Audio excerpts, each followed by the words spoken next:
Amidst the Hollywood spotlight of the 1940s, one of the most beautiful women in the world harbored a secret no one suspected. Hedy Lamarr was known for her flawless face that captivated audiences around the globe. But behind those eyes lay a brilliant mind working on something that would change the course of history. Born Hedwig Eva Maria Kiesler in Vienna, Austria, in 1914, she was not just another movie star. Before fleeing to America and becoming a Hollywood icon, Hedy was married to one of Europe's leading arms manufacturers, Fritz Mandl, a man with dangerous ties to the Nazis.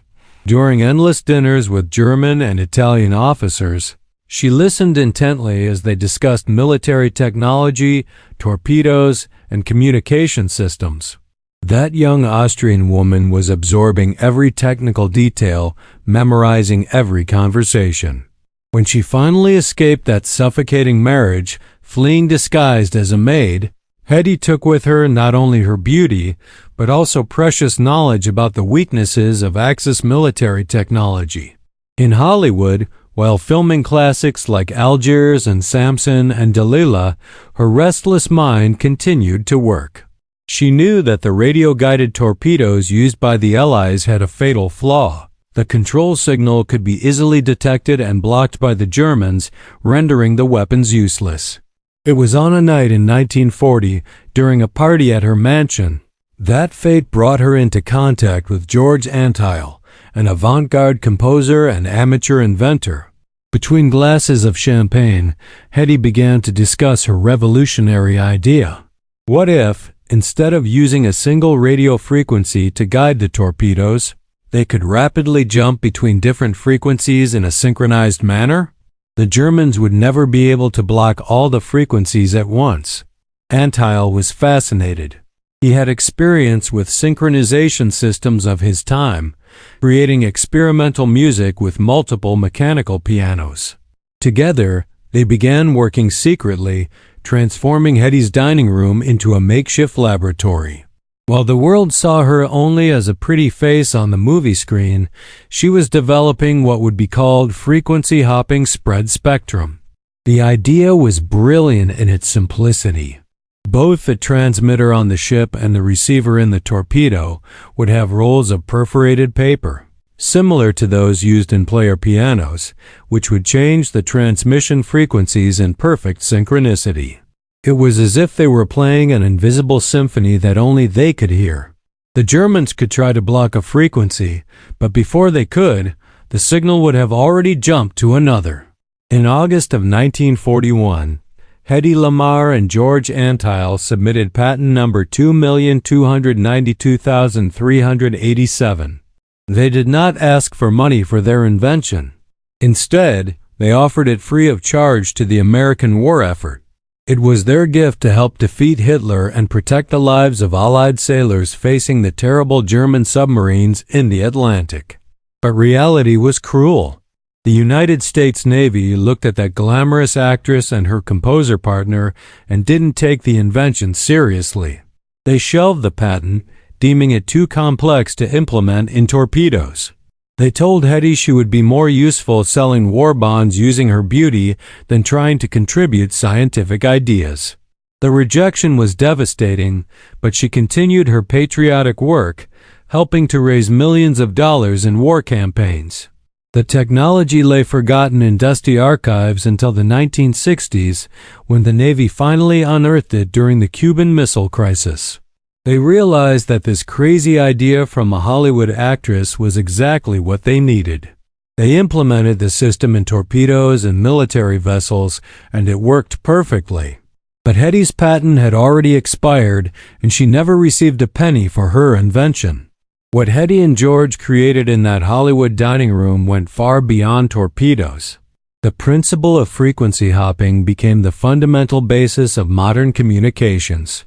Every time you connect your cell phone to Wi-Fi, use Bluetooth to listen to music, or rely on GPS to find your way, you are using the technology that a movie star invented to defeat the Nazis.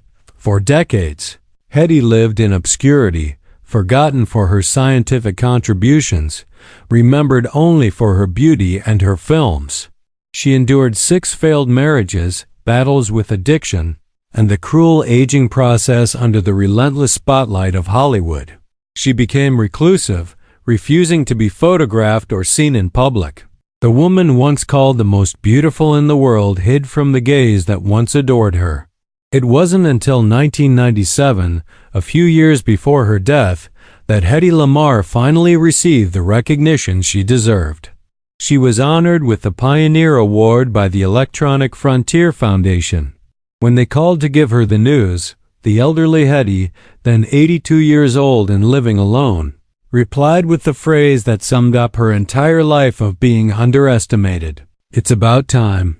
The story of Hedy Lamarr teaches us something profound about prejudice and human potential. How many brilliant minds have been ignored because they didn't fit the stereotype of what a scientist should look like? How many contributions have been lost because someone was judged by their appearance and not their intellect?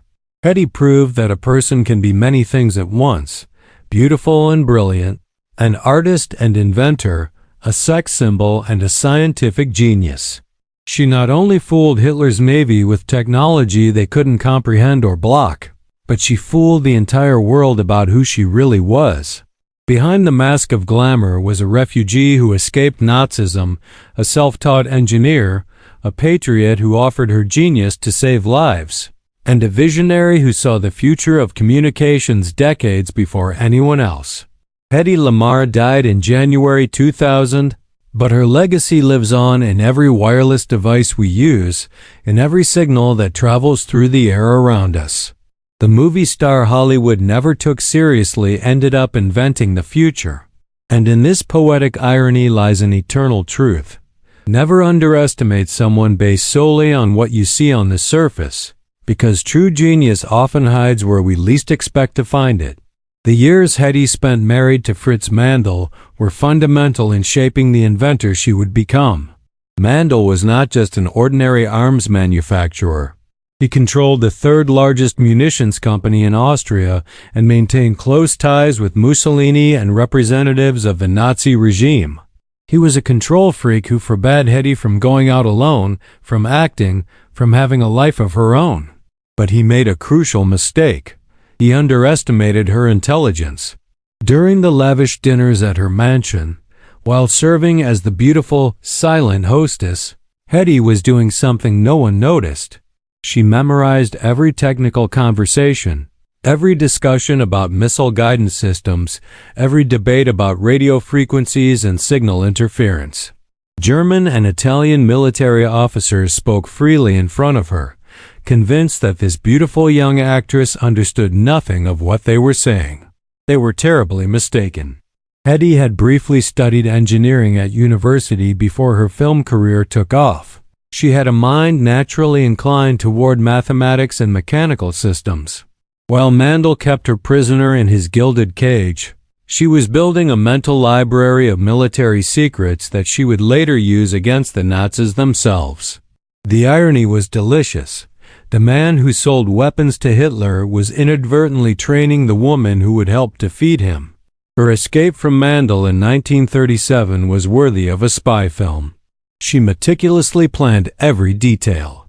During a dinner, she drugged her maid, donned her uniform, and escaped through the window. She traveled to London and from there took a ship to New York. It was on this transatlantic voyage that fate would intervene again. On the ship was Louis B. Mayer, the powerful head of MGM Studios. Mayer was initially uninterested. He had seen Hedy's scandalous film, Ecstasy, in which she appeared nude, and considered her too problematic for Hollywood. But Hedy was determined. She pursued him around the ship, conversed with him in German and French, and demonstrated her intelligence and charm. By the time the ship docked in New York, she had a contract with MGM. Hedwig Kiesler was dead. Hedy Lamarr, the Hollywood star, had been born. But Hollywood was just her disguise. While filming during the day, at night she transformed her home into an invention laboratory. She had a full drawing table where she sketched designs. She created an improved version of effervescent tablets to turn water into soda. She designed a new airplane wing design inspired by the fastest birds and fish in nature, even sending the drawings to Howard Hughes, the eccentric aviation magnate who was impressed by her understanding of aerodynamics. Hughes recognized her talent and even put a small team of engineers at her disposal. He said she could have been a great inventor if she hadn't been an actress. But Hetty wanted to be both. She refused to choose between beauty and brains, between art and science. At a time when the world insisted that women should be one thing or the other, she defiantly decided to be everything. When the war began, Hetty felt it was her personal duty to contribute. She had seen firsthand the Nazi war machine being built. She had dined with the men who planned the conquest of Europe. Now, from the safety of America, she couldn't simply watch. The idea for the guided torpedo came to her when she read about Allied ships being sunk by German submarines in the Atlantic. Hundreds of sailors were dying because radio-guided torpedoes were easily jammed. Her collaboration with George Antheil was magical. He brought the experience with mechanical synchronization from his avant-garde musical experiments. She brought the military technical knowledge she had absorbed from the Nazis. They worked night after night, designing circuits, calculating frequencies, perfecting the system. They used 88 different frequencies in their patent, the same number of keys on a piano, a small poetic homage to Antheil's musical background. The system they created was revolutionary not only because it was effective, but because it was virtually impossible to intercept or decode. Even if the enemy captured the equipment, without the specific synchronized roles, it would be useless. It was cryptography through constant movement, an electronic dance that kept secrets in perpetual motion. It was brilliant, elegant, and decades ahead of its time. The Navy's rejection left deep scars on Hetty. She tried several times to convince them, but always encountered the same wall of male condescension. One officer even suggested she would be more useful using her charms to boost troop morale than trying to think about military technology. The message was clear. Her brains weren't welcome, only her face. Wounded but not defeated, she channeled her energy into the war effort that society deemed appropriate for her.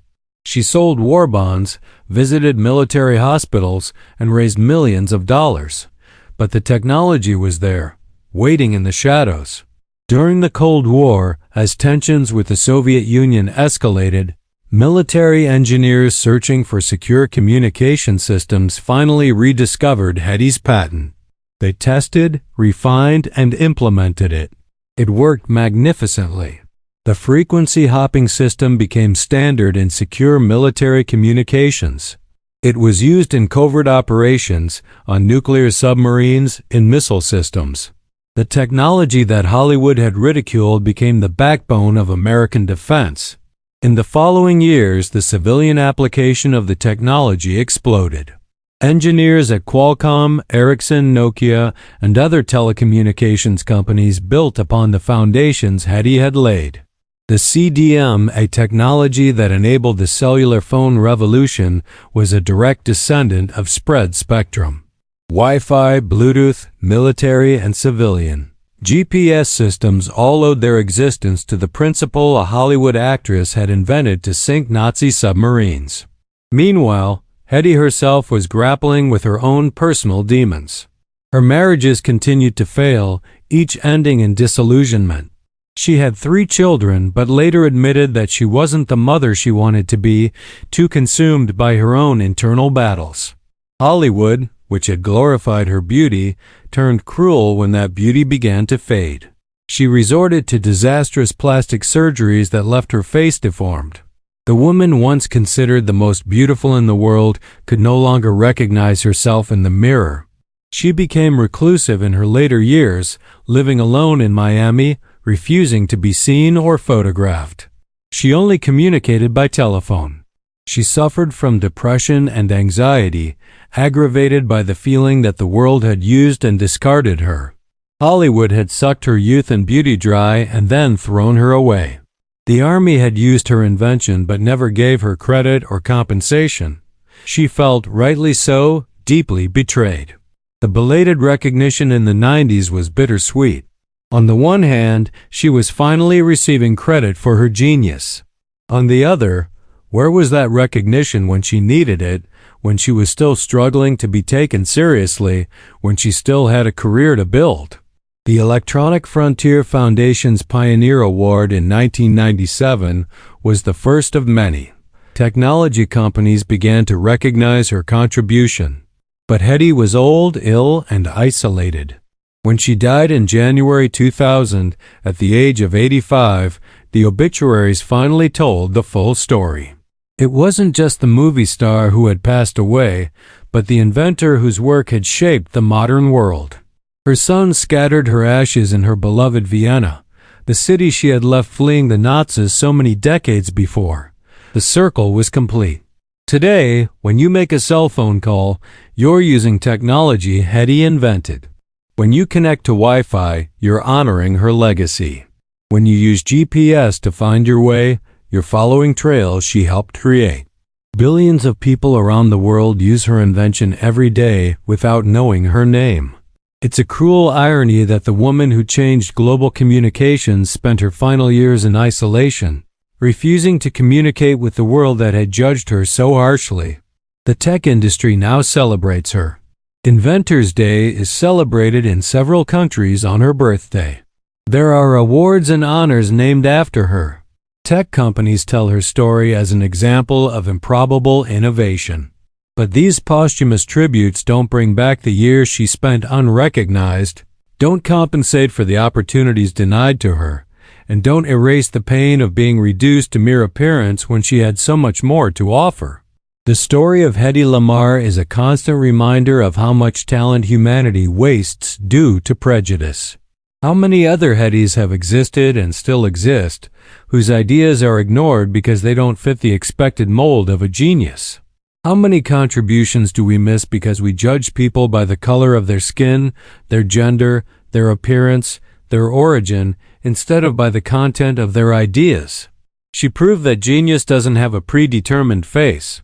It can be hidden behind a beautiful face just as it can be anywhere. The world was so blinded by her beauty that it couldn't see the brilliance behind it. And in that collective blindness, we almost lost one of the most important inventions of the 20th century. The movie star who deceived Hitler's Navy also deceived Hollywood and the world about who she really was. And perhaps that is her greatest triumph, proving that none of us can be reduced to a single thing, that we all contain multitudes, and that the real crime is not being underestimated, but underestimating others based on our own limitations of vision. There is something profoundly poetic in the fact that Hedy Lamarr's invention has become invisible, so completely incorporated into the fabric of modern life that it has gone unnoticed. Like the air we breathe or the gravity that keeps us on the ground, her technology is everywhere and nowhere at the same time. Perhaps this invisibility is the perfect metaphor for her own life, where what truly mattered remained hidden for decades beneath layers of beauty that the world insisted on seeing as her only noteworthy feature. There is a particular cruelty in being reduced to just one dimension when you contain entire universes. Hedy was not the first, nor will she be the last person to experience this specific form of erasure. This gentle murder of human complexity in the name of simpler, more comfortable categories for others to digest.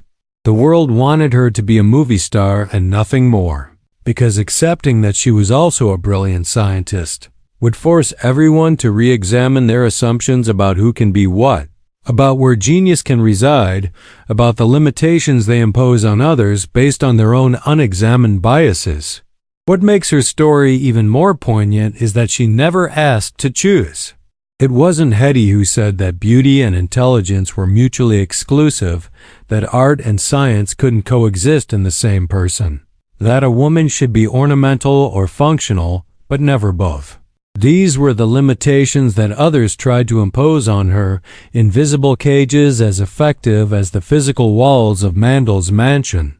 And when she refused to accept these limits, when she insisted on being entirely herself, the world simply ignored the parts that didn't fit the preferred narrative.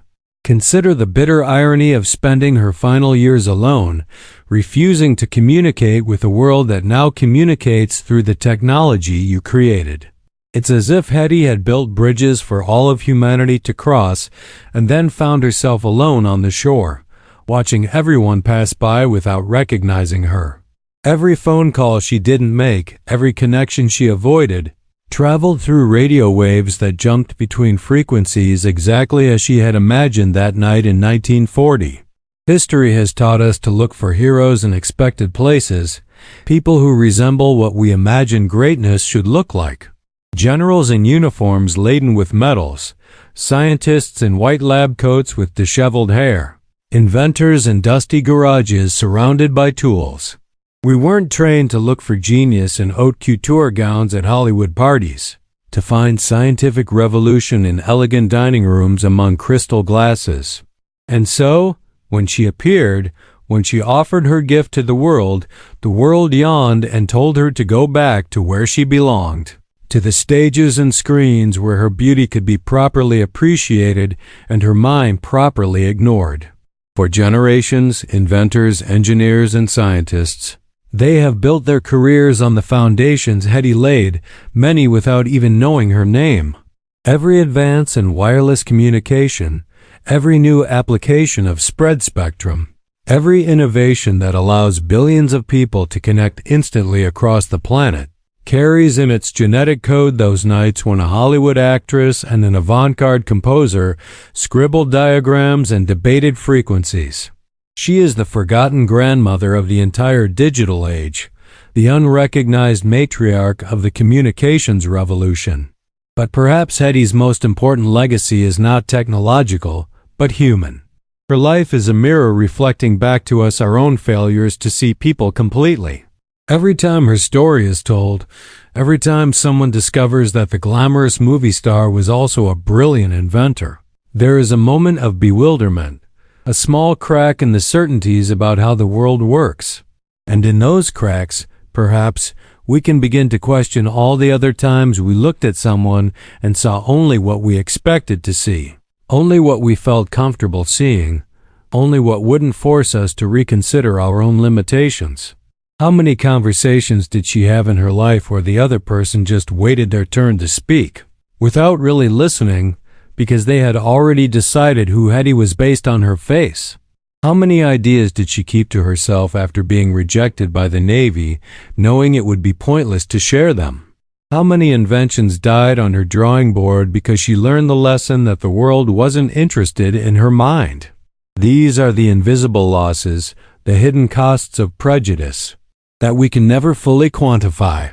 She lived long enough to see the world begin to change, to witness the beginning of recognition, but not long enough to see her story become part of the cultural canon, to see young people learn about her in schools, to see her name alongside Edison and Tesla and all the other inventors who shaped the modern era. She died on the edge of this new understanding, like Moses glimpsing the promised land but never entering it. There is something Shakespearean in this timing, in this almost but not quite redemption. What remains is not just the devices we use or the technology that permeates our lives. What remains is the question that life forces us to confront. How many other people are we underestimating right now?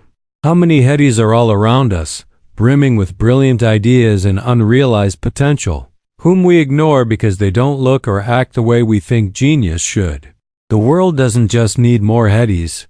It needs more people willing to see the Hettys that already exist, to recognize that greatness comes in all shapes, colors, genders, and packaging. She spent her life trying to prove she was more than she seemed, and spent her death finally being recognized for all that she truly was. But between those 2 points lay decades of pain, isolation, and missed opportunities that no amount of posthumous awards can recover. Late recognition is better than never being recognized, but it still carries the bitter taste of all that could have been if the world had been able to see beyond its own limitations sooner.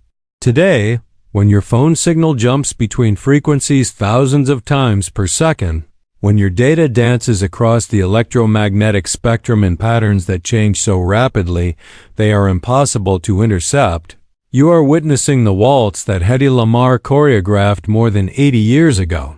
Each frequency jump is a step in this eternal dance. Each secure transmission is a note in the symphony she composed to defeat the evil she had seen up close. And perhaps, just perhaps, if we pause for a moment in our busy day, if we truly think about the woman behind the technology, if we let her story penetrate beyond the fascinating surface to touch the deeper truths about humanity, prejudice, potential, and loss, we can do more than simply honor her. We can learn from her. We can do better for the Hedys of today and tomorrow. We can look beyond surfaces, question our assumptions, and recognize that every person we encounter contains depths we would never imagine if we only took the time to truly see. The movie star who deceived Hitler's navy didn't need to deceive anyone. The world chose to be deceived, chose to see only what it wanted to see. And in that choice, in that collective failure of vision, lies a lesson we are still learning. A truth that Hedy paid a terrible price to teach us. Greatness is everywhere, waiting to be recognized, if only we have the courage and humility to truly look.